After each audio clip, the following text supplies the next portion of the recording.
Bonsoir à tous. Donc le sujet du télétravail, c'est un mode de travail qui est plus très nouveau, mais qui est assez plébiscité et dont on parle beaucoup en ce moment. J'imagine que si vous êtes ici, c'est que probablement vous êtes convaincu que cette pratique peut fonctionner et être bénéfique, mais peut-être que vous posez des questions sur comment le faire efficacement. Chez Welcome to Jungle, nous, on est persuadé que le télétravail peut être une pratique vertueuse pour certains, si c'est un minimum encadré, et surtout que c'est fait avec beaucoup de bonne volonté. Donc pour ces raisons, on avait envie de parler de ce sujet et on espère qu'on va pouvoir vous donner quelques clés pour que vous puissiez travailler en dehors du bureau cet été.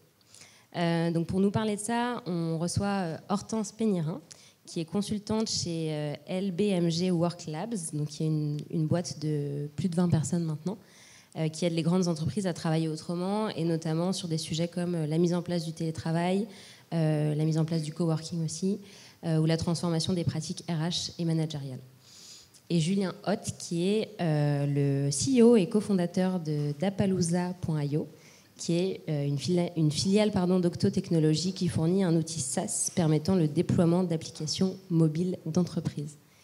Du coup, tous deux travaillent dans un environnement qui est assez favorable au télétravail, qui en font d'ailleurs de manière très régulière toutes les semaines. Ils nous donneront donc leur retour d'expérience sur cette pratique, mais également sur ce qu'ils ont pu observer dans leur cadre de travail. Après cette longue introduction, je vais vous laisser la parole. Donc peut-être, Hortense, toi, est-ce que tu peux commencer et nous expliquer un peu quel est ton rapport au télétravail, pourquoi tu en fais, qu'est-ce que ça t'apporte, voilà, introduire un peu la question. Oui. Pour commencer, peut-être clarifier le cadre du télétravail dans mon entreprise.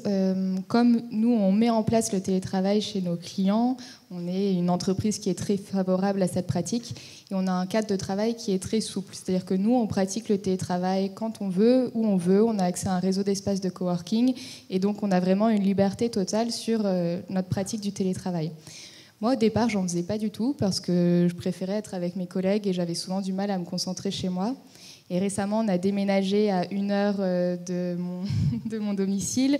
Je me suis mis à en faire beaucoup plus, à raison de, je dirais, 2 jours par semaine. Sachant qu'étant consultante, j'ai souvent des déplacements, donc je vais faire du télétravail les jours où j'ai un rendez-vous l'après-midi et c'est pratique d'éviter les transports à ce moment-là. Et puis j'en profite pour dormir un peu plus et souvent j'arrive aussi à être plus concentrée et moins interrompue par mes collègues. Donc voilà, il y a une variété d'avantages, mais vraiment l'élément déclencheur, ça a été le temps de transport. Et du coup, l'équilibre vie pro, vie perso dont tu pouvais bénéficier en faisant du télétravail, quoi. Oui, tout à fait. Alors, un des avantages qu'on a aussi, c'est qu'on s'organise comme on veut en termes d'horaire de travail. Et du coup, moi, j'en profite pour organiser ma journée de travail un peu différemment. Et souvent, je vais profiter pour être très concentrée le matin, mais déjeuner beaucoup plus tard dans la journée, faire une pause en plein milieu de l'après-midi, qui est généralement le moment où j'ai un peu un coup de barre de toute façon. Donc, entre 15h et 17h, je vais prendre une bonne pause pour sortir, aller me balader, aller au parc, etc. Et je vais me remettre au travail ensuite. Donc ça, c'est un des avantages qu'on a. Et c'est clair aussi auprès de mes collègues et de tout le monde que quand on est en télétravail, on a aussi cette liberté horaire, qui n'est pas le cas dans toutes les entreprises.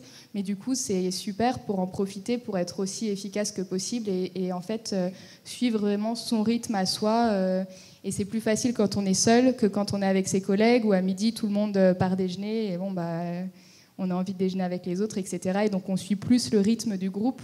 Alors qu'en télétravail, on peut vraiment être à l'écoute de son propre rythme et des moments de concentration optimaux qui nous sont propres.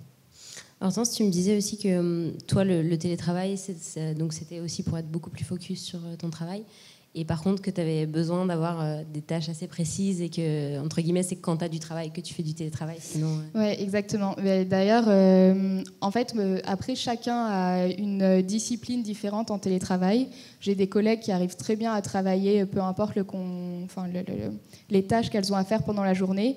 Moi, quand j'ai pas des tâches qui vraiment sont du travail de fond à faire, je risque vraiment de m'éparpiller chez moi et je le constate, je vais être distraite par mes activités ménagères, par l'envie de m'occuper de tâches personnelles, etc. Et vraiment, c'est terrible. Du coup, je sais que je vais faire du télétravail que quand vraiment j'ai besoin d'un moment de concentration et que je vais pouvoir être vraiment en mode je travaille en mode tunnel. Et si jamais j'ai des activités un peu plus dispersées, etc., je vais plutôt aller au bureau parce que ça va m'obliger à me discipliner. Et j'ai constaté certaines journées, je me disais je vais faire du télétravail. En fait, toute la matinée, j'arrivais pas du tout à travailler. Et du coup, à la pause déjeuner, je retournais au bureau parce que je me disais, en fait, si je reste chez moi, j'y arriverai pas, quoi. Donc après, ça, c'est aussi une question d'autodiscipline. Certaines personnes arrivent mieux que moi à vraiment se discipliner tous les jours. Moi, ça dépend effectivement des activités que j'ai à réaliser. Julien, toi aussi, tu baignes entre guillemets dans une culture du télétravail, parce que souvent le milieu tech est aussi assez acculturé à ces pratiques-là. Toi, comment tu pratiques le télétravail et pour quelles raisons? Alors chez nous, chez Appaloosa, ça a commencé un petit peu de manière forcée. On a un développeur qui m'a dit un jour, ma femme vient d'accoucher, j'ai pas envie d'élever mon enfant à Paris. Voilà, je te présente ma démission, donc on va arrêter là. Et du coup, on s'est dit, bon, l'histoire est très simplifiée, mais on s'est dit qu'on allait essayer de le faire ensemble quand même. Et c'est le premier qui est allé en mode exploratoire, voir ce que ça pouvait donner. Et alors aujourd'hui, comme tu disais, comment est-ce qu'on le pratique? Alors moi perso, je le pratique de temps à autre, un peu comme Hortense, où j'ai besoin de focus sur une tâche en particulier, où j'ai besoin de vraiment 4 heures sans parler à personne et juste me concentrer sur ma tâche. C'est quand même des moments assez rares. Donc il m'arrive quelquefois, quand j'en ai le besoin et quand le planning le permet, de m'accorder quelques sessions de télétravail. Et dans l'équipe, c'est assez mixte. On a les inconditionnels du bureau. Donc on a une équipe à Paris. On a les full remote qui sont chez eux toute l'année et viennent nous rejoindre pour des moments clés.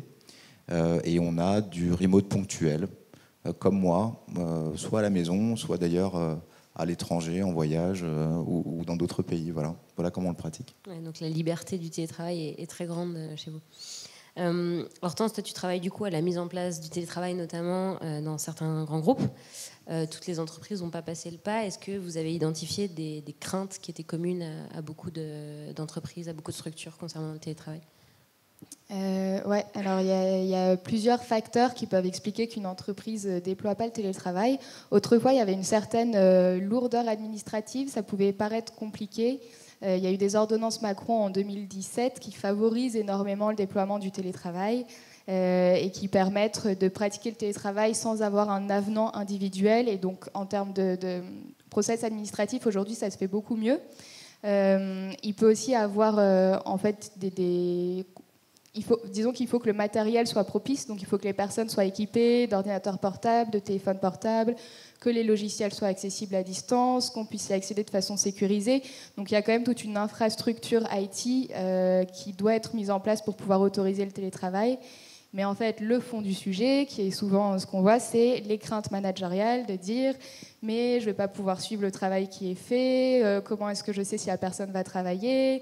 Il est fort probable que quand elle est chez elle, elle va avoir du mal à se discipliner, du coup, voilà, elle va regarder la télé, je ne pourrai pas le savoir. Et souvent, en fait, il n'y a pas d'outil de suivi au bureau. Donc, en fait, au bureau, on ne sait pas trop non plus, mais le fait que la personne soit à distance, ça exacerbe le fait que, en fait, on ne sait pas vraiment ce qu'elle fait et on a du mal à suivre le travail qu'elle réalise.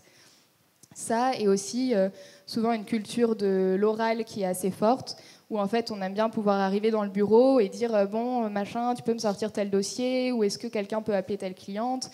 Et en fait avec la distance, ça nécessite de changer un peu ces modes de communication. Ça veut dire utiliser un chat, ça veut dire s'organiser différemment, ça veut dire que pour les réunions potentiellement c'est un peu plus compliqué à organiser. Et en fait ça arrive souvent que les managers voient en fait tous ces freins, ou disons toutes les évolutions qui vont être nécessaires pour que le travail à distance se passe bien. En plus, ils peuvent être un peu méfiants sur la productivité en télétravail. Et donc, il y a des blocages qui sont principalement à ce niveau-là et qu'on doit lever en sensibilisant, parce que je vous rassure, en général, tout se passe très bien. Pour peu qu'on ait un peu anticipé les choses et que les infrastructures IT soient là, au contraire, le télétravail permet d'avoir une productivité accrue. Ça fait beaucoup de bien aux télétravailleurs comme aux équipes. Et côté employés, collaborateurs, est-ce qu'il y a aussi des craintes quand on leur donne la possibilité de faire du télétravail mais qui n'étaient pas habitués à ces pratiques? Parce que j'imagine que dans l'univers start-up, petite entreprise, c'est assez répandu. Dans l'univers grand groupe, c'est beaucoup plus encadré et plus nouveau aussi. Est-ce que du coup, t'observes, toi, des craintes de leur côté? Alors, déjà, le premier point à savoir, c'est que le télétravail est toujours volontaire, à la fois de la part du salarié, on ne peut pas vous obliger à télétravailler, et de la part de l'employeur, vous ne pouvez pas l'obliger à vous donner accès au télétravail. Donc, a priori, si on a des craintes, déjà, on n'est pas obligé d'y aller. Ensuite, les craintes elles vont plutôt être personnelles, elles vont être sur sa capacité à se discipliner en télétravail, ça c'est un point, mais aussi, et ça fait écho aux freins que je mentionnais, la perception que les collègues vont avoir du fait qu'on soit en télétravail. Oui, mais on risque de croire que je travaille pas, ce sera mal vu, j'aurai des commentaires du style « Ah, t'étais absent hier ». C'est les mêmes en fait des deux côtés finalement. Voilà, c'est le même problème qui est vu d'un côté ou de l'autre. Julien, toi qui es manager, et en imaginant que la pratique du télétravail soit pas aussi répandue dans ton entreprise, qu'est-ce qui pourrait te convaincre de laisser tes équipes en faire? Et pour toi, c'est quoi les bons arguments pour réussir à obtenir du télétravail auprès de son entreprise? Alors, si vous avez affaire à votre manager qui est dubitatif, il y a quelques petites choses quand même à valider avant. Alors déjà, l'histoire de la confiance, c'est important. Vous pourrez pas forcément la demander, il faudra que ce soit un tout petit peu acquis. On peut s'imaginer que si vous ne l'avez pas au bureau, vous ne l'auriez pas en télétravail non plus. Donc il faut quand même un cadre de travail qui soit déjà bienveillant. Ça veut dire que c'est plus difficile, par exemple, quand on arrive dans une entreprise, qu'on est nouveau, de demander tout de suite à faire du télétravail? Alors oui, et d'ailleurs j'ai un nouveau dans la salle qui était très hésitant pour demander la possibilité de faire du remote, quoi. Et typiquement, ce que j'ai fait dans son cas, Laurent, c'est de dire n'hésite pas, y a pas c'est toi qui gères ton temps comme tu le souhaites. Donc déjà, point de vue manager, il faut accepter de donner sa confiance à la personne qu'on va laisser télétravailler. Voilà, il n'y a pas de critères pour ça. Ensuite, côté télétravailleur, si vous avez vraiment des difficultés à convaincre votre manager, déjà, je vous invite à essayer de comprendre les points qui l'inquiètent par rapport au télétravail. Est-ce que c'est parce que vous allez être moins présent? Alors dans ce cas-là, si vous êtes moins présent, oui, mais est-ce que vous avez besoin d'être présent tout le temps? Est-ce que vous n'avez finalement pas des rituels d'équipe dans la semaine qui pourraient vous amener à rejoindre le bureau, être là, et ne pas forcément être là tous les jours? Est-ce qu'il a un doute sur la technique? Bon, a priori, chacun d'entre vous a une connexion Internet et une connexion téléphonique à la maison. Et ce que vous pouvez faire enfin, c'est gagner la confiance de votre manager en essayant, en menant des expérimentations. Vous n'allez pas lui dire je vais à Rio de Janeiro demain, est-ce que tu es d'accord? Mais je vais essayer le monde du télétravail progressivement et peut-être alterner entre sessions chez moi et sessions au bureau. Et vous pouvez le faire de manière progressive, tout en n'oubliant pas que c'est quelque chose qui doit vous convenir aussi. Voilà. Comme disait Hortense, question de discipline personnelle et d'envie. Voilà. Si je peux compléter, je pense qu'effectivement, le fait de discuter avec ton manager des freins qu'il anticipe et d'essayer de les résoudre ensemble, c'est super parce qu'en fait, ça va déjà créer une dynamique positive. Il y a aussi des managers qui ont peur qu'une fois que la personne commence à faire du télétravail, ce soit considéré comme un acquis et qu'ils aient du mal à revenir en arrière et à pouvoir dire en fait, ça marche pas, on arrête. Donc le fait de montrer en tant que salarié qu'on est prêt à faire preuve de souplesse, qu'on va s'ajuster, qu'on anticipe qu'effectivement il y aura peut-être tel ou tel impact, mais du coup on se charge de faire en sorte que notre pratique du télétravail pèse le moins possible sur le collectif et que tout se passe au mieux, et vraiment de se montrer volontaire dans cette démarche, clairement ça va aider à convaincre. Julien, tu parlais d'être équipé, d'avoir des outils qui permettent aussi de travailler à distance. Vous en avez un certain nombre. Est-ce que tu peux nous donner des exemples de comment ça marche chez vous et ce qui est une des raisons d'ailleurs de la réussite du télétravail, je pense, oui. dans Alors, ta boîte? On a expérimenté, comme je disais tout à l'heure, avec une personne. Donc, comment on fait avec une personne pour discuter? Bon, y a le téléphone, il y a le chat. Et puis, comme c'est une équipe majoritairement de développeurs qui développent en agile, il y a ce rituel qui s'appelle le stand-up. Et du coup, le stand-up avait lieu tous les jours avec un ordinateur posé sur la table, en vidéo pas très bonne, audio n'en parlons pas. Et du coup, on s'entendait vraiment, vraiment pas bien. À la deuxième personne ou troisième personne qu'on a eu en remote, on a commencé à bloquer un ordinateur sur un bureau qui ne bouge jamais et qui permet de rejoindre une conférence très facilement. Donc c'est un outil qui s'appelle Zoom, voilà, très très très bonne qualité. Ensuite, on a remarqué qu'on entendait beaucoup les bruits de fond et que ça dérangeait à la fois les gens qui étaient présents et les remotes pour s'exprimer. Et notre version finale de la salle remote, c'est une salle qui est dédiée à ça. Tous les jours, à n'importe quel moment, vous pouvez cliquer sur un bouton et être connecté à tout le monde. Alors pas sans leur autorisation évidemment, mais c'est une salle qui est très bien équipée avec un speaker Bluetooth, avec un grand écran, avec un deuxième écran pour afficher les présentations s'il y en a, une très bonne caméra, et cette salle est fermée. Voilà. Il n'y a qu'un seul lien pour rejoindre la conférence, et ça marche partout, pour tout le monde, à n'importe quel moment. Donc ça, c'est l'équipement physique. On a trouvé ça hyper important d'avoir un lieu où on puisse se connecter au remote avec zéro problème, ni matériel, ni de lieu, ni de... Voilà. Et ensuite, il y a tous les outils du quotidien, et on utilise, nous, beaucoup Slack pour communiquer. Avec aucun problème non plus à ce que les personnes se mettent off Slack. Voilà, je ne veux pas être dérangé sur Slack. Et pour le coup, au-delà des outils, je le reboucle avec la discipline de tout à l'heure. Les outils peuvent servir aussi à se discipliner en tant qu'équipe par rapport à ceux qui sont en remote ou qui ne sont pas en remote. Le premier truc qui nous est venu à l'esprit, c'est j'ai envie de savoir où sont les gens, mais pas où physiquement. Est-ce qu'ils sont là, au bureau, ou est-ce qu'ils sont chez eux? Et du coup, on a tout simplement mis un calendrier partagé où vous dites, je suis là, je ne suis pas là, je suis à la maison, je suis au bureau, etc. Donc les full remote disent quand ils sont au bureau. Ça nous permet de savoir qu'ils vont venir le matin et du coup les accueillir au café ou autre. Et ceux qui font du remote ponctuel indiquent dans le calendrier qu'ils font du remote ce jour-là. Et enfin, on a un petit channel dans Slack qui s'appelle Hello Goodbye. Ça permet de dire bonjour ou au revoir, et ça vous permet de lever le doute sur je suis là ou je suis pas là. J'ai le rendez-vous à 11h30 chez le médecin, donc personne ne va venir m'embêter. Donc je dis sur Hello Goodbye, je suis pas là. Voilà. Donc on communique aussi individuellement sur nos statuts, je suis au bureau, je suis pas au bureau, je suis dispo, je suis pas dispo. Donc ça permet de mettre tout le monde qui n'est pas forcément physiquement présent en synchro par rapport à est-ce qu'on a la capacité de travailler ensemble ou pas. Donc un petit peu d'outils, mais beaucoup de discipline aussi. Ouais, donc toi, c'est comme Hortense, c'est hyper flexible et tu travailles un peu quand tu veux, tu t'organises aussi quand tu veux, et du coup, il y a une grande transparence vis-à-vis de ça, quoi. C'est pas grave si tu as un rendez-vous chez le médecin en plein milieu de journée. Non. Et pour le coup, ce qui est vraiment l'atout pour le remote, c'est alors, au-delà de la confiance, personnellement, quand on fait du remote, c'est quand même hyper plaisant, et c'est bon, je trouve, pour soi, de pouvoir se dire, je suis capable de me régler sur les horaires qui me conviennent vraiment. Si j'ai un enfant, je suis capable de commencer plus tôt et terminer plus tôt sans que ça gêne personne. Si je préfère manger à 14h, ça me regarde. Si un jour j'ai un rendez-vous de médecin à 10h, tant que je dis que je ne suis pas là, comme ça les gens ne m'attendent pas, il n'y a aucun problème. Voilà, donc c'est très libre, même si c'est aussi très discipliné dans le sens où on indique qu'on est là, qu'on n'est pas là, pour le bien de tous.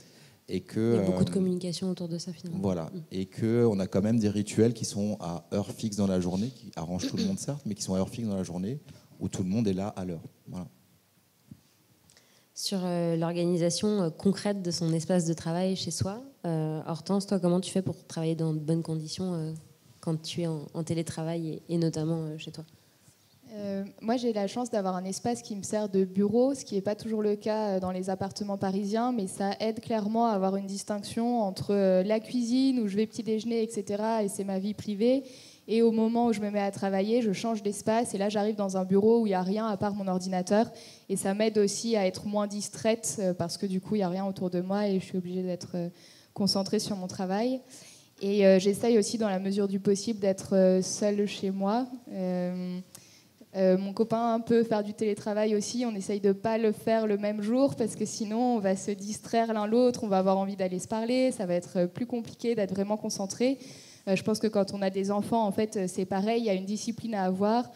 Et d'ailleurs, c'est souvent une des craintes des employeurs que la personne qui est en télétravail va en profiter pour garder ses enfants. Donc il y a vraiment aussi un cadre à se dire, en fait, je fixe les règles avec mon entourage, je suis vraiment dans des conditions de travail et je préviens mon conjoint ou ma conjointe, mes enfants, etc., que je ne suis pas disponible jusqu'à telle heure. Et d'ailleurs, une anecdote qui est assez drôle, c'est une de nos clientes qui, quand elle faisait du télétravail, en fait, ne disait pas à ses enfants qu'elle était là, parce qu'elle savait que même si elle leur disait, ils allaient venir toquer à la porte du bureau, etc., pour la déranger.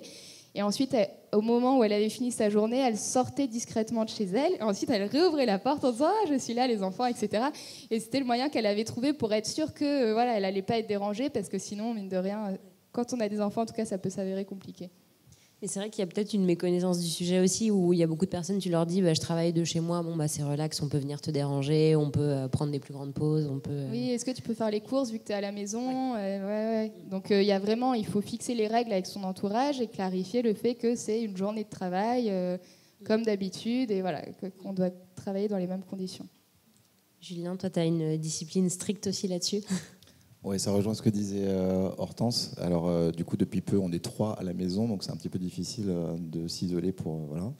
Mais effectivement, de la même manière que vous bossez sans vos amis ou vos conjoints au travail, bah, il faut faire la séparation pro-perso à la maison aussi. Et donc, indiquer clairement les règles du jeu à l'avance. On se voit à midi 00, il n'y a pas de souci, mais avant, j'ai besoin d'être seul, j'ai besoin d'être isolé, etc. Et d'ailleurs, c'est assez rigolo parce que c'est, je ne sais pas si vous avez vu cette vidéo du journaliste de CNN qui passait en direct à la télé avec la famille qui déboule derrière en direct. Et bah, effectivement, j'ai eu des sessions de télétravail, alors, en call d'ailleurs, qui ont pu ressembler à ça, où ben, derrière, ça passe avec le linge, un meuble qui se déplace, et on va au resto, etc. Donc il faut vraiment fixer les règles du jeu afin de vraiment séparer pro-perso. Et ça vous sera utile également. Sur la question du cadre, parce qu'il y a le cliché forcément du télétravailleur qui va être en pyjama toute la journée et bosser de son lit. Pourquoi pour toi c'est important de ne pas le faire? Est-ce que du coup ça veut dire que tu te mets dans des conditions qui ne sont pas celles du travail et tu peux te laisser déconcentrer? Bah, tu peux, oui. Faut un minimum répliquer un environnement, et je dis pas c'est un environnement de boulot ou de bureau, vous n'êtes pas obligé d'avoir le même bureau qu'au boulot, mais un environnement qui vous aide à être focus, quoi. Si vous êtes assis sur le canapé ou avachi, vous allez avoir des problèmes de dos. Donc ça va vous déranger, vous n'allez pas avancer. Voilà. Mais vous êtes complètement libre de choisir des endroits et des ambiances qui vous correspondent correctement. Au bureau, ben, c'est cool, il y a les collègues, donc il y a pas mal d'interactions. À la maison, c'est très bien parce que dans la mesure du possible, il y a 0 bruit, donc vous êtes hyper focus. Mais vous pouvez imaginer aussi des endroits un petit peu hybrides, des espaces de coworking, où tout le monde est concentré, mais il y a quand même une ambiance. J'ai comme des collègues à côté de moi, tout le monde est très concentré.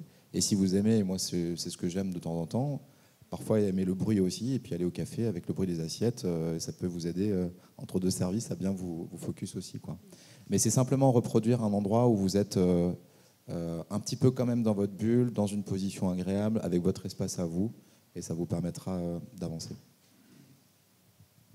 Si je peux compléter, après, il n'y a pas de règle absolue. Enfin, moi, je télétravaille parfois en pyjama sur mon canapé et je suis très concentrée et ça ne pose pas de problème. On avait dit qu'on ne le disait pas pendant la conférence.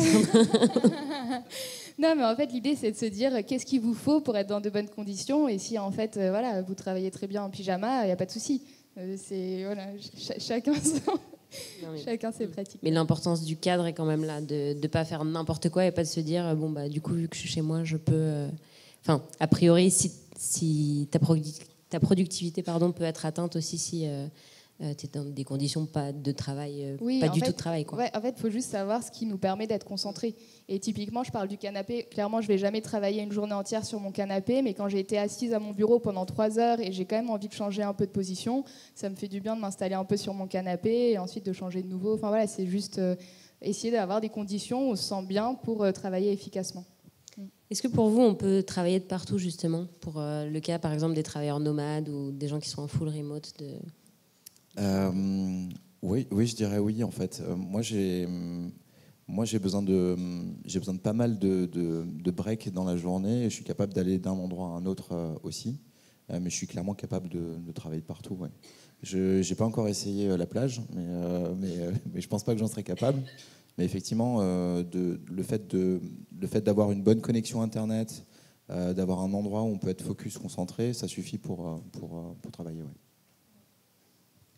Et où on peut voir l'écran de son ordinateur, parce que moi je déplore de ne pas pouvoir travailler dehors quand il fait si beau, mais en fait avec le soleil c'est impossible, ouais, malheureusement.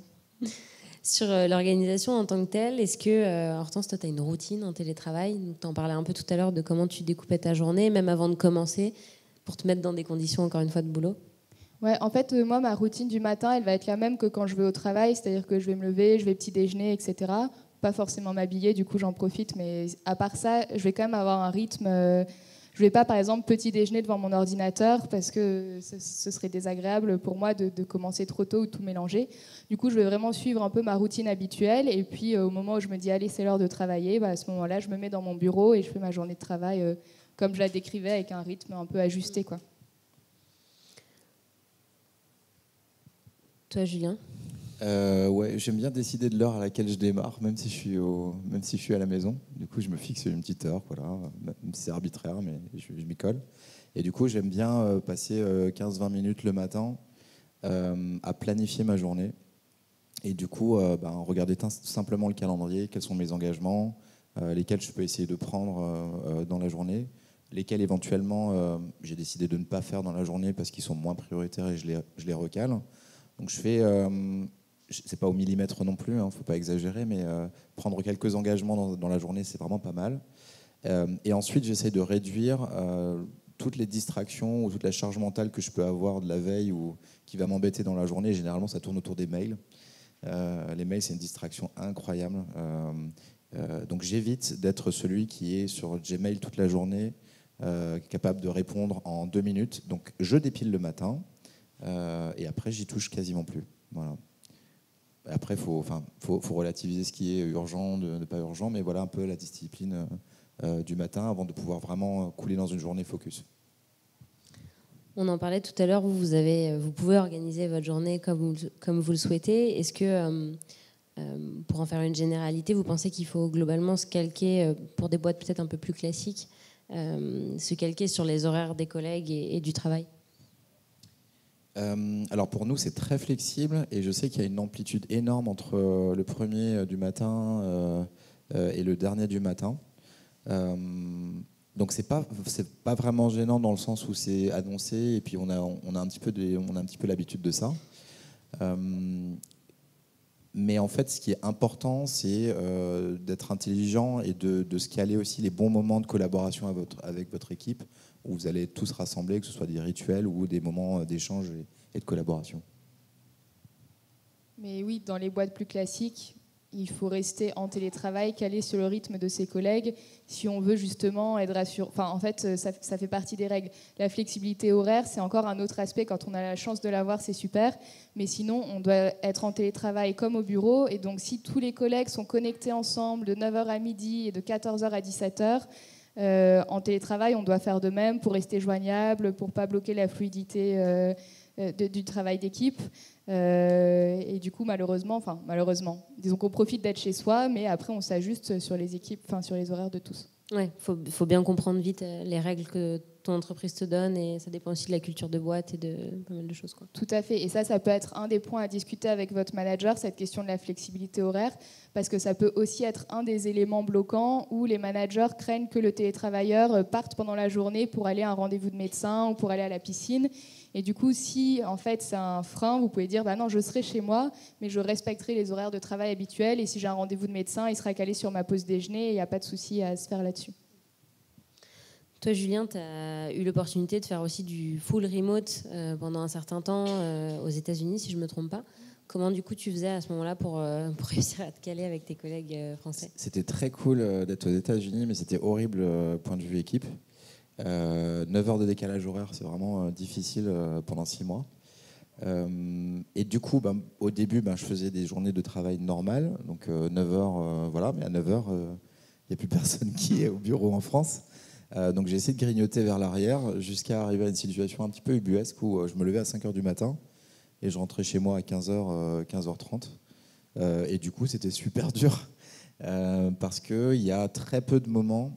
Il y a à la fois très peu de moments pour échanger avec l'équipe. Donc on a 2 heures pour tout se dire, tout avancer et puis ne pas attendre le lendemain aussi, parce que si on répond à un message à 5 heures du matin aux États-Unis, ça correspond fortement à un message de la veille en France. Donc on est toujours en train d'essayer de rattraper le temps. Donc ça, c'était un petit peu pénible d'arriver à gérer cette amplitude horaire. Et du coup, je ne recommande pas d'avoir des full remote sur des fuseaux complètement différents. Voilà.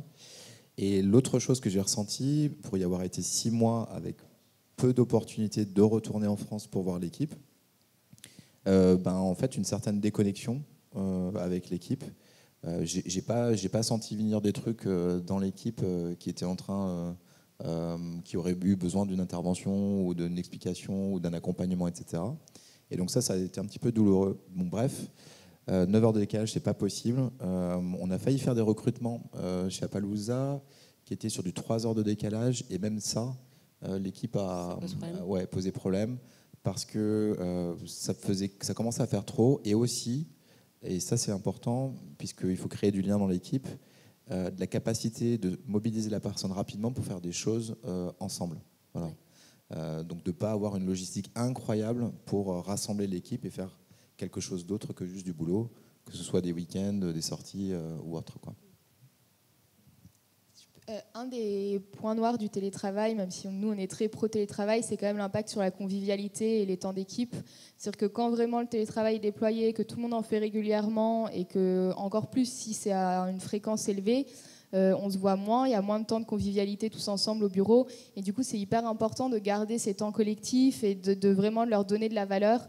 Parce que sinon, il y a un risque de délitement, en fait, de se sentir moins proche de ses collègues, d'avoir moins d'informations et d'un délitement un peu des liens. Donc ça, c'est un des inconvénients du télétravail sur lesquels il faut être vigilant. D'ailleurs, vous avez fait quelques études là-dessus, ou enfin, des observations en tout cas, qui disaient que plus de 2 ou 3 jours par semaine, ça provoquait ce sentiment d'isolement ? Oui, alors au-delà de 2 jours, là c'est plus d'un point de vue individuel. C'est un peu ce que tu disais.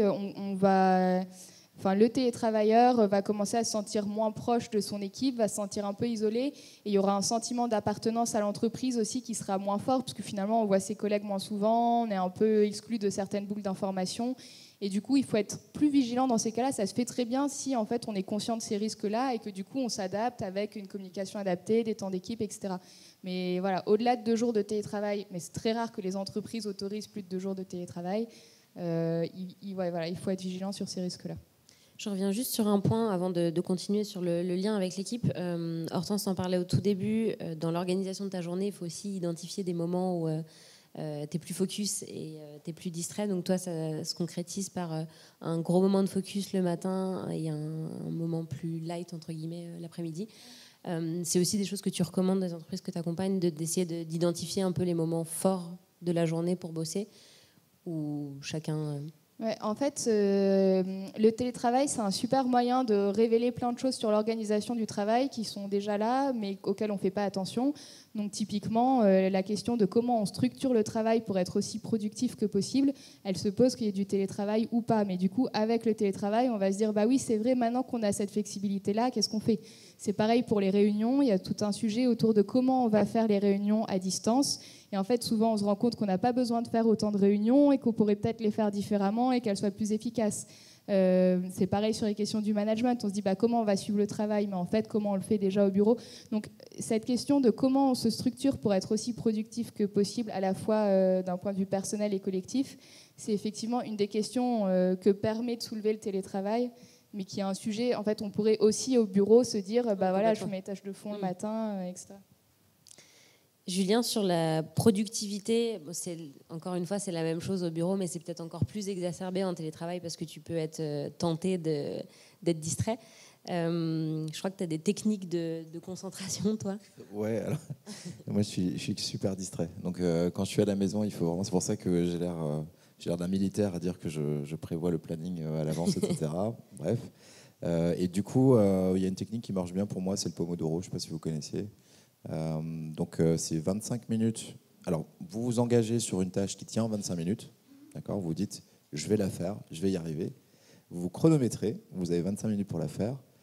À la fin de ces 25 minutes, ce qui est vachement cool, c'est que normalement, comme vous l'avez estimé qu'elle était tenable en 25 minutes, normalement, vous l'avez terminée, c'est un gros degré de satisfaction. Vous accordez 5 minutes de pause, et au bout de 4 sessions comme ça, vous faites 15-20 minutes de pause tranquille. Et du coup, moi, ça marche ou ça marche pas pour les gens, mais moi, ça me permet vraiment de rester concentré. Et du coup, comme je me force à être dans la concentration, je me force aussi à éteindre toutes les distractions. Le téléphone, le Slack est fermé, l'onglet du mail est fermé, etc. Ça marche bien pour moi. Si vous voulez essayer, vous regarderez, mais voilà. Tu as pas mal d'applis aussi, je crois, maintenant, où, je sais plus, il y a un truc où tu pousses un arbre, et tant que l'arbre est pas complètement pour grand, pas toucher au téléphone. Ouais, clairement, ouais. J'en ai entendu parler de ça, ouais. Mais sinon, juste couper les logiciels de messagerie et puis vous serez pas mal. Téléphone silencieux, messagerie, voilà. On va repasser du coup sur le lien avec l'équipe qu'on abordait tout à l'heure. Ce dont on parlait quand on a préparé cette réunion, c'était aussi d'être assez malin sur les jours de télétravail qu'on prend et de peut-être pas de privilégier en fait des jours où il y a moins en fait de moments forts d'entreprise, notamment certaines réunions aussi. Là-dessus, qu'est-ce que vous préconisez ? Alors chez nous, alors effectivement, il faut être malin et pas poser ces jours de télétravail le jour où vous avez cette fameuse réunion qui va lancer le produit. Là, vous allez être un petit peu à côté de la plaque et pas forcément entendre tout ce qui va bien se passer. Chez nous, comme on est orienté en cycle de 2 semaines à peu près, on essaie de concentrer les rituels sur 2 jours. Donc c'est généralement le jeudi, vendredi. Voilà. Et en fait, l'équipe est mobilisée à ce moment-là. Et profite de ce moment-là, tous les remotes, pour venir au bureau, rencontrer les gens, profite de tous ces moments-là pour résoudre certaines choses qui ne pouvaient pas être faites en télétravail. Exemple, je veux collaborer sur la conception de nouvelles fonctionnalités, etc. Donc on profite de ces moments-là pour justement être tous présents et pas absents, quoi. Chez Appaloosa, c'est 4 jours par mois environ. Voilà. Donc, mais comme tu le disais, effectivement, il faut être intelligent et organiser son télétravail quand ça fait sens de ne pas avoir une collaboration directe, physique avec ses collègues. Et même sur les réunions, je pense qu'il y a parfois des réunions où on a un rôle assez important et du coup l'impact est d'autant plus important quand tu es là en présentiel que quand tu vas être au téléphone avec potentiellement la ligne qui saute un moment. Non seulement le présentiel, mais aussi ressentir tout ce qui se passe dans la salle, qui est bien différent que de l'audio ou de la vidéo. C'est de voir comment les gens réagissent, toute la salle et pas juste un visage. Et surtout, l'aspect collaboratif est important. On en profite aussi pour laisser l'outil parfois informatique de côté et faire des choses un petit peu à l'ancienne, du tableau, des dessins, etc. Donc ces moments-là sont super importants. Alors ça, on en parlait aussi, c'est pour la communication avec l'équipe, c'est aussi de relativiser l'urgence. On n'est pas obligé d'être disponible tout le temps à la minute, quoi. Oui, clairement. Et d'ailleurs, on a les cas, quand on met en place le télétravail, de collaborateurs qui sont super stressés que leur manager puisse penser qu'ils ne travaillent pas et qui emmènent leur téléphone aux toilettes, de peur qu'ils sonnent quand ils sont aux toilettes. Donc, il faut aussi se mettre d'accord un peu sur les règles et se dire, OK, je suis aussi joignable qu'au bureau. Si vous avez déjà une relation de confiance avec votre manager, a priori, il n'y a pas de souci, vous le rappelez après, etc. Si vous sentez qu'il y a un peu besoin de cadrer les choses, vous pouvez vous dire, OK, c'est quoi l'attente ? En tout cas, nous, c'est ce qu'on fait souvent. Enfin, on recommande aux équipes de le faire, de se dire, c'est quoi l'attente en termes de disponibilité ? Si je te réponds dans la matinée, est-ce que ça va ou est-ce que c'est dans la demi-heure ? Et en fait, selon les secteurs et selon les métiers, le degré d'urgence, il est plus ou moins fort. Parfois, on répond dans la journée, ça suffit. Parfois, on a accompagné des métiers où il y avait un besoin de réactivité et il fallait répondre dans la demi-heure, quoi. Donc ça dépend, et ça c'est peut-être quelque chose, soit vous le sentez déjà dans votre métier, mais vous pouvez aussi, et ça peut être utile, l'expliciter. Comme ça, au moins, les règles du jeu sont claires et vous savez que vous pouvez tranquillement couper votre téléphone pendant 2 heures et vous regarderez 2 heures plus tard sans souci. Sur le cas peut-être plus du full remote, Julien, comment on fait pour conserver une relation ? Enfin, on observe souvent que les gens qui sont en full remote sont parfois en surreprésentation sur les outils de messagerie interne. Comment trouver un peu l'équilibre pour garder le lien, mais sans en faire trop ? Ça, c'est super compliqué. Du coup, je parlais tout à l'heure Alors, garder le lien, c'est important depuis le début. Ce qu'on a appris quand on a mis en place le full remote chez Appaloosa, et avec une erreur qu'on avait faite, quelqu'un qu'on avait embauché, qu'on avait largué en full remote du premier jour, on s'est dit, déjà, c'est important de créer le lien avant de le conserver. Et du coup, créer le lien, chez nous, c'est comme une phase d'intégration. Donc, même si la personne est en full remote, elle va passer 2 semaines chez nous, 1 semaine en remote, 1 semaine chez nous, et ensuite partir sur le rythme dont je parlais tout à l'heure, de 2 fois 2 jours par mois. Donc ça, c'est ultra important pour commencer à comprendre les interactions entre les gens, ne serait-ce que comprendre les rôles des gens dans l'équipe, pouvoir clarifier toutes les choses qui sont peut-être un petit peu moins évidentes par chat une fois qu'on est entre guillemets largué dans la nature. Donc ça, c'est la première phase d'intégration.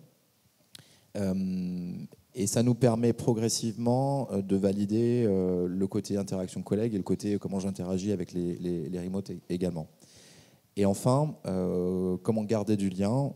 Chez nous, dont je parlais, des 2 fois 2 jours par mois, c'est le moment où tout le monde se retrouve. C'est des réunions qui ne sont pas forcément... c'est pas forcément les réunions les plus importantes du monde, c'est des moments d'échange, c'est des moments de collaboration, c'est des moments de pairing pour les devs. On garde du lien. C'est le moment de la bière aussi pour l'équipe. Donc ça permet de garder du lien. Au quotidien, de poser des questions à ses collègues, même si on est en remote, qui sont parfois perso et pas que pro, histoire d'avoir des conversations qui tournent autour d'autres choses que le pur professionnel. Donc ça permet de garder du lien entre le bureau et les remotes. Et enfin, ce qu'on a mis en place, c'est pas processé ou autre, mais ce qu'on a trouvé hyper cool, c'était de nous s'extrader vers les remotes de temps en temps et de voir un petit peu quelles sont leurs conditions de travail.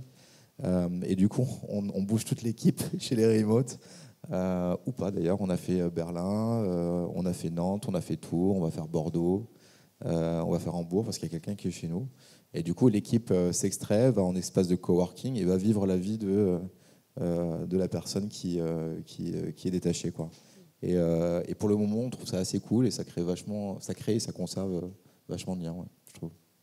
Et c'est des rituels qu'on observe pas mal, je trouve, chez les équipes tech, parce que tu as souvent plus de gens qui sont en full remote dans ces équipes-là que dans d'autres peut-être aussi, mais c'est vrai que c'est un truc qui se fait aussi chez Welcome. Ah ouais, tech, c'est quasiment pas devenu une condition sine qua non, mais ça revient souvent dans les échanges, notamment pour les process de recrutement, sur notre capacité à accepter ou faire du remote. Ça a été moins il y a quelques années, là c'est quand même assez répandu. Sur les risques un peu du télétravail, on en a évoqué pas mal. Hortense, je crois qu'il y a aussi le risque de travailler trop, enfin de travailler plus en tout cas quand on est au bureau. Ouais, clairement, c'est un des risques qu'on a identifié aussi. C'est le fait que quand on est en télétravail, on a plus de mal déjà à faire des pauses pendant la journée. Parce que typiquement, il n'y a pas les collègues qui vont déjeuner le midi ou qui vont à la pause café. On est concentré et du coup, on ne pense pas à s'arrêter, ne serait-ce que pour se lever, pour bouger et pour avoir moins de problèmes musculaires. Et ensuite, surtout en fin de journée, souvent on a du mal les télétravailleurs ont du mal à couper le soir. Ils travaillent généralement un peu plus, ils font des journées de travail plus longues, encore une fois parce qu'il n'y a pas le rythme des collègues qui s'en vont, parce qu'on est concentré sur ce qu'on fait. Et donc il y a vraiment un enjeu quand on est en télétravail de réussir à faire des pauses, à rythmer sa journée et à bien couper le soir. Donc ça peut être en prévoyant d'aller au sport ou de voir des amis pour le dîner ou de se fixer une heure à laquelle on sait qu'on va arrêter de travailler et surtout de ranger son ordinateur parce que quand on le voit traîner là, on peut être tenté de se reconnecter ensuite une fois le dîner passé. Et on avait le cas d'une télétravailleuse qui était souvent en télétravail, qui avait un ordi fixe chez elle. Et en fait, une fois qu'elle avait fini de travailler, elle le recouvrait d'un drap avec des photos de ses enfants. Comme ça s'intégrait à la décoration. C'est presque un peu glauque, là. C'est étrange, mais en tout cas, ça permet de se dire, voilà, je ne vois plus mon ordinateur et maintenant, je passe à un autre moment de ma vie qui est ma vie privée. Et ça peut être plus difficile de couper, en fait. Mine de rien, les transports, aussi désagréables soient-ils, ils font un sas entre notre travail et notre vie privée. Là, on est toujours chez soi, on ferme juste l'ordinateur et donc on peut continuer à mouliner. Et donc c'est important de recréer ce sas de façon plus agréable avec une activité. Ça peut même être juste sortir, prendre l'air. Enfin voilà. Selon vous, question un peu prospective, mais c'est quoi l'avenir du télétravail ? Est-ce que vous pensez que ça va être de plus en plus flexible, effectivement, que les gens pourront s'organiser comme ils veulent là-dessus ou Il y a de moins en moins de barrières technologiques, il y a de moins en moins de barrières législatives aussi, comme tu le disais. C'est assez facile à mettre en œuvre. C'est assez rigolo en revanche parce qu'il y a des entreprises qui en reviennent. Je crois que c'est IBM qui a rapatrié genre 40 000 personnes pour les remettre dans les bureaux. Je me souviens plus trop de la raison. Qui étaient en full remote du coup. Oui, absolument, ouais. Ça effectivement se standardise sur des métiers tech, à voir pour les autres métiers aussi, puisqu'il y a quand même des métiers qui sont par essence collaboratives, où on conçoit des choses ensemble physiquement, voilà. Et après, il y a peut-être... alors moi, je le vois bien évoluer vers du positif. Et après, moi, je crois qu'il y a l'enjeu aussi bien-être de la personne. C'est hyper bon pour soi de pouvoir gérer ses horaires et travailler depuis le lieu qu'on aime. C'est aussi, je pense qu'il y a aussi un enjeu écologique de se dire ça n'a absolument aucun sens de se mettre dans une voiture le matin et de faire 50 bornes dans les bouchons, quoi. Donc s'il n'y a plus trop de barrières et qu'il y a pas mal d'enjeux et que les gens les approprient, moi je le vois bien évoluer dans le bon sens, ouais. Je suis d'accord avec toi. Et il y a un autre enjeu qui est que les entreprises cherchent de plus en plus à optimiser aussi leur surface immobilière. Et du coup, elles encouragent aussi parfois cette flexibilité, parce qu'on constate que la plupart des postes de travail ne sont pas occupés une partie de la journée. Et du coup, elles encouragent les salariés à être mobiles et en contrepartie, on va dire, elles réduisent le nombre de postes disponibles au bureau. Et du coup, il y a aussi un côté donnant-donnant. Donc cette tendance de fond, on l'observe. Et l'idée, c'est aussi de se dire, en fait, maintenant que les technologies le permettent, on peut travailler de chez soi, du bureau ou d'espaces de coworking qui permettent aussi de retrouver un côté lien social et une forme de convivialité. Tout en étant vigilant sur... en fait, ça remet en cause certains fondamentaux du travail tel qu'on l'a pensé aujourd'hui, qui sont à la fois le lieu de travail qui aujourd'hui était central, où vraiment on se retrouvait pour avoir un lieu unique de production, de communication, qui aujourd'hui est remplacé par le digital. Les horaires de travail deviennent flexibles, l'organisation du travail est aussi moins cadrée, et du coup, notamment via le télétravail, c'est plus difficile de suivre le travail qui est effectué, etc. Donc on a vraiment une tendance de fond qui bouleverse de notre conception du travail telle qu'elle a été pensée dans le Code du travail et qui va devoir nécessiter de repenser la façon dont on s'organise. Qu'est-ce que ça veut dire être une équipe? Ça veut dire quoi? Garder des temps de convivialité? Pourquoi est-ce qu'on vient au bureau en fait? Si on peut travailler de partout, qu'est-ce qu'on vient faire au bureau? Du coup, comment on repense nos bâtiments? Ça veut aussi dire potentiellement repenser la ville. Si on se dit qu'on n'a plus des bureaux qui concentrent toute l'activité, mais qu'au contraire, on relocalise de l'activité à des domiciles, ça a un impact sur le territoire. Donc il y a énormément d'enjeux en fait, autour de cette flexibilisation du travail qui sont passionnants à étudier. Et je pense qu'il y a effectivement une tendance lourde qui va dans ce sens-là. Merci à vous deux pour votre temps. Je vous invite à rester encore un petit peu avec nous si vous avez le temps pour prendre un petit verre. Merci beaucoup. Merci.